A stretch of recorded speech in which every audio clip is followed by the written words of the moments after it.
नमस्कार दोस्तों, आपका बहुत बहुत स्वागत है मेरे YouTube चैनल जिसका नाम है प्रतीक मेहता इन्फॉर्मेशन अड्डा। और आज अगेन मैं कुछ आपके साथ इन्फॉर्मेशन शेयर करूंगा। तो चलिए ज़्यादा टाइम ना गवाते हुए आज की वीडियो को शुरू करते हैं।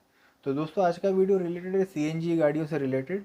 तो जैसा कि आप सभी जानते हैं कि आजकल जो है पेट्रोल और डीजल के जो है प्राइस है बहुत ज़्यादा बढ़ते जा रहे हैं। तो लोगों का शिफ्ट जो है या तो इलेक्ट्रिक गाड़ियों की तरफ हो रहा है, या फिर मोस्ट ऑफ लोग जो है अपनी गाड़ियों को CNG में कन्वर्ट करवा लेते हैं, या फिर आजकल फैक्ट्री फिटेड CNG भी जो है गाड़ियाँ आने लग गई हैं।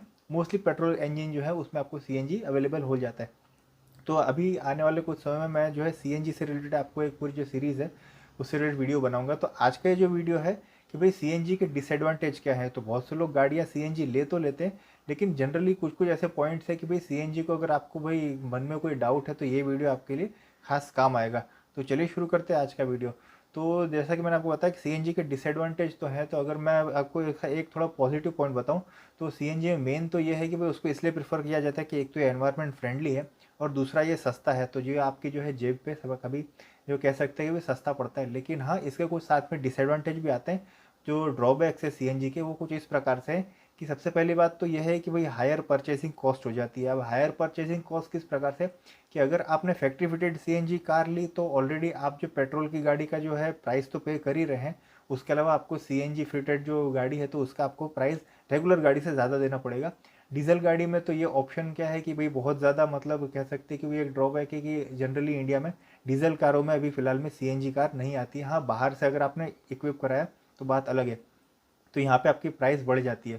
तो जैसा कि आप डीजल में एक्स्ट्रा का भाई जो है 1 सवा लाख रुपए जो पे करते हैं, तो ऐसे समझ लीजिए कि आप अगर अपनी पेट्रोल गाड़ी ले रहे हैं तो आप उसमें आपको यहाँ पे एटलीस्ट 30 से 40 हज़ार जो है एक्स्ट्रा अगर आप CNG का किट लगवाते हैं तो आपकी जो ऑटोमेटिकली जो है परचेजिंग प्राइस है वो बढ़ जाती है। तो भाई CNG जो है फैक्ट्री फिटेड गाड़ी भी में भी आप मतलब कह सकते हैं कि लगा सकते हैं। आफ्टर मार्केट भी आप CNG लगा सकते हैं। अगर हम दूसरी बात करें तो लिमिटेड अवेलेबिलिटी के, तो ये एक इसका बहुत बड़ा नेगेटिव पॉइंट है कि CNG जो गाड़ियाँ हैं वो या कह सकते हैं कि CNG के पेट्रोल पंप जो है या फिर CNG फिलिंग पंप है उसकी अवेलेबिलिटी बहुत ही कम है। तो अगर देखा जाए तो इंडिया के पर्सपेक्टिव से देखें तो जो है इंडिया में कुछ ही राज्यों में जैसे कि कह सकते हैं कि भाई हम यहाँ पे हमको गुजरात में, महाराष्ट्र में और दिल्ली और NCR रीजन में ही आपको CNG की जो अवेलेबिलिटी भरपूर मात्रा में मिल जाती है। लेकिन बाकी अगर कोई आप राज्य में जाएंगे तो आपको CNG अभी अवेलेबल नहीं है। तो आप अगर इन राज्यों में रहते हैं और आपके आसपास में CNG की फैसिलिटी है, या फिर अगर आप कोई गांव में भी रहते हैं लेकिन आपको CNG भरवाने बहुत दूर आना पड़े तो वर्थवाइल नहीं है। तो आप इन राज्यों में रहते हैं और अगर आप CNG गाड़ी लेने की सोच रहे हैं तो इन पॉइंट को ध्यान में रखिए कि भाई CNG की जो अवेलेबिलिटी है वो हाईवे टू हाईवे और सिटी में है, लेकिन गाँव के एरिया में नहीं है और कुछ ही राज्यों में सीमित रह जाती है। तो इसकी अवेलेबिलिटी का एक प्रश्न हमेशा रहेगा कि अगर आपको भाई आप टूर के शौकीन हैं और अगर आपने CNG कार ली और अगर आप अदर स्टेट कि भाई गुजरात, महाराष्ट्र और दिल्ली और NCR रीजन को छोड़ के कहीं गए तो आपको हो सकता है CNG ना मिले, तो आपको फिर महंगे भाव का पेट्रोल डलाना पड़ेगा। इसके अलावा एक और अगर हम इसका कहें ड्रॉबैक ये है CNG गाड़ी का कि आपकी जो है स्पेस जो है रिड्यूस हो जाती है। अब जनरली कैसा है कि भाई इंडिया में हम फैमिली वाले जो है ज़्यादातर क्या करते हैं कि भाई पूरा जो डिक्की है सामान या फिर उसका बूट स्पेस है उसको भरपूर यूज़ करते हैं मोस्ट ऑफ द टाइम। तो कहीं आप लंबे टूर पर जा रहे हैं तो आपका जो सामान है उसके लिए अलग से या फिर आपको गाड़ी के ऊपर जो है कैरेज लगवाना पड़ेगा, या फिर आपको मन मार के कम सामान लेना पड़ेगा। तो ये एक इसका सबसे बड़ा ड्रॉबैक है कि अगर आप CNG वाली गाड़ी आफ्टर मार्केट या फिर फैक्ट्री फिटेड भी लेते हैं तो उसकी जो सिलेंडर जो है CNG का उसकी वजह से आपको बूट स्पेस जो है बहुत ही कम मिलती है। तो या तो आपके सामान की कटौती करनी पड़ेगी या फिर आपको अलग से जो है डिक्की लेनी पड़ेगी। तो आपकी गाड़ी चलाने का कोई ज़्यादा मतलब नहीं रहेगा कि अगर आपको लॉन्ग ड्राइव पे जाना है। तो ये एक इसका सबसे बड़ा ड्रॉबैक है कि आपको लगेज या फिर आपको सामान रखने के लिए बहुत कम जगह मिलती है। CNG का एक और अगर हम इसका नेगेटिव पॉइंट कहें तो लोअर परफॉर्मेंस। जी हाँ, परफॉर्मेंस जो है CNG गाड़ी का एज़ कम्पेयर टू सादी पेट्रोल गाड़ी या फिर डीजल गाड़ी के जो है इसका परफॉर्मेंस बड़ा कम रहता है। अगर हम देखा भी जाए तो भाई अगर आपको फैक्ट्री फिटेड भी लगा है या फिर फैक्ट्री से लगे आफ्टर मार्केट में अगर CNG लगे हैं तो आपको इसका परफॉर्मेंस है जो पेट्रोल और डीजल गाड़ियाँ जो हमेशा 3 4 साल बाद या 5 साल बाद जो उसका परफॉर्मेंस आपको एक जैसा देखने को मिलता है, हालांकि थोड़ा घट जाता है, लेकिन जो है यही आपको अगर परफॉर्मेंस अगर आप इसका काउंट करें तो जो है आपको पेट्रोल गाड़ी और डीजल गाड़ी कंपेरिजन CNG गाड़ी जो है आपका परफॉर्मेंस इसका घट जाता है। तो जो अगर कह सकते हैं कि भाई जो स्पीड है या फिर आपको एक अच्छा जो हमेशा परफॉर्मेंस जो इसकी लाइफ रहती है वो अमूमन जो है 3 4 साल जो है उसके यूज़ का आपको डिग्रेड होने लगती है। तो परफॉर्मेंस जिसको चाहिए है और हमेशा जो गाड़ी भगाने की सोचते हैं और जिनको भाई सिटी में ज़्यादा रन नहीं है और जिनको एवरेज कुछ नहीं है, तो आप मेरा यह मानना है कि आप पेट्रोल या डीजल ही लें।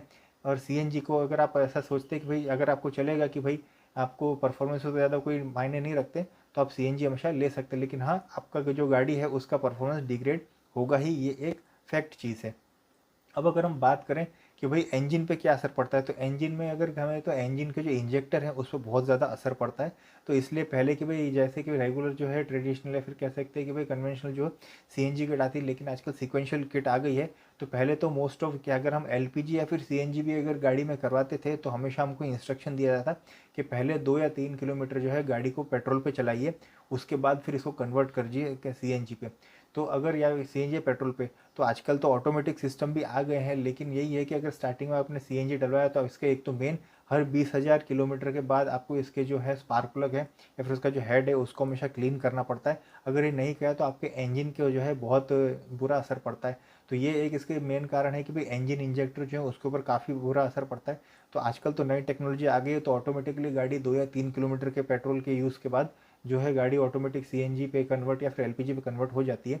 तो इस चीज़ का खास ध्यान रखें कि भाई अगर आप आफ्टर मार्केट जो है इंजन आफ्टर मार्केट जो अगर आप सीएनजी अपनी गाड़ी में फिट करवा रहे हैं तो नए टेक्नोलॉजी वाले जो सीक्वेंशियल किट है वो लगाएं, जिससे कि आपकी गाड़ी को आपको थोड़े समय बाद ऐसा ना हो कि आप कंटिन्यूस गाड़ी पेट्रोल पे चलाएं फिर बाद में आपको याद आए कि भाई मेरे को तो गाड़ी सीएनजी पे करनी थी। तो आजकल ऑटोमेटिक भी आती है जो कि पर्टिकुलर कुछ स्पीड लिमिट और कुछ किलोमीटर के बाद ऑटोमेटिकली गाड़ी सीएनजी पे कन्वर्ट हो जाती है। तो ये एक चीज़ का आपको ध्यान रखना पड़ेगा कि भाई जो है इंजेक्टर है उस पर काफ़ी इसका नेगेटिव असर पड़ता है। उसके अलावा अगर अब हम बात करें तो भाई आपको इसकी जो फ्यूल रेंज है वो कम मिलती है। हाँ जी हाँ, सीएनजी गाड़ियों में जो है आपको जो है रेगुलर पेट्रोल और डीजल गाड़ी की जो तुलना में आपको रेंज कम मिलेगी। नो डाउट कि भाई इसका प्राइस कम है ये सीएनजी का पेट्रोल और डीजल के हाउ से, लेकिन आपको जो रेंज चाहिए है वो कम मिलती है। तो ये एक आपको इसका नेगेटिव पॉइंट रहेगा। हमेशा जो है लोअर फ्यूल रेंज का मीनिंग ये है कि अगर आप इस गाड़ी को रिफिलिंग स्टेशन आपको बार बार ले जाना पड़ेगा एज़ कम्पेयर टू पेट्रोल या डीजल। अगर अपनी गाड़ी जो है फुल कराई तो आप आराम से 500-600 किलोमीटर जो है आपकी गाड़ी चल जाती है। लेकिन वहीं सीएनजी के कंपैरिजन में ये है कि भी आपको जो है रीफिलिंग जो है एज़ कम्पेयर टू पेट्रोल और डीजल ज़्यादा जल्दी करानी पड़ेगी, क्योंकि इसका पेट्रोल और जो डीजल है उसके टैंक ऑलमोस्ट जो है 30 to 40 लीटर के आते हैं। वहीं जो है सीएनजी का जो सिलेंडर है उसकी एक मिनिमम कैपेसिटी है, उसके ज़्यादा 12 किलो या फिर कह सकते 15 kg के अलावा ज़्यादा जो है सीएनजी के जो है सिलेंडर नहीं आते। तो यहाँ पे एक आपको उसका नेगेटिव पॉइंट रहेगा कि आपको बार बार जो है सीएनजी फिल करानी रहेगी। तो ये था आज का वीडियो जो कि रिलेटेड था कि भाई सीएनजी के क्या डिसएडवांटेज हैं। तो अगर आप अपने गाड़ी को जो है सीएनजी में कन्वर्ट करवाने की सोच रहे हैं इस महंगे पेट्रोल और डीजल के दौर में, तो इन सारी चीज़ों को आप पॉइंट में ये जो है इनको ध्यान में रख सकते हैं। और अगर आपको कोई इन सब चीज़ों से प्रॉब्लम नहीं है तो ये आपको वीडियो एक जो है ध्यान में रहेगा। तो इस वीडियो को और लोगों को शेयर कीजिए, हो सकता है ये उनके काम है। अगर आपके काम ऑलरेडी आपको भाई सीएनजी का यूज़ कर रहे हैं तो हो सकता है आपको इसमें से कुछ एक आध पॉइंट जो है ज़्यादा अच्छा है, फ़ायदेकारक हो सके। तो आने वाले समय में बने रहिए मेरे साथ और देखते रहिए प्रतीक मेहता इन्फॉर्मेशन अड्डा। तब तक के लिए साइनिंग आउट। Thank you.